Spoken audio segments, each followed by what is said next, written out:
Hello বন্ধুরা, দেখো আজকে আমি দুপুরবেলা কি বানাইছি দেখাই। সাদা ভাত,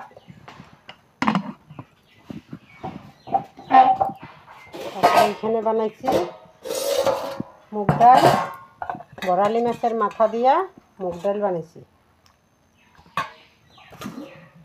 মুগ ডাল বানাইছি, এখানে বানাইছি দেখো বড়ালি মাছ দিয়া শস্য দিয়া চটচড়া বানাইছি। এখানে বানাইছি দেখো মটন বানাইছি। এখানে বানাইছি ছোটো মাছ দিয়া, এই দেখো ছোটো মাছ দিয়া কচু দিয়া তরকারি বানাইছি।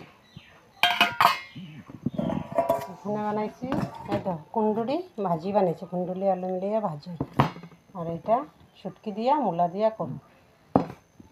আজকে দুপুরবেলা আমরা এগুলো দিয়ে খাওয়া দাওয়া করব। তোমরা কী দিয়ে খাওয়া দাওয়া করবা কমেন্ট করে জানাইও। টাটা।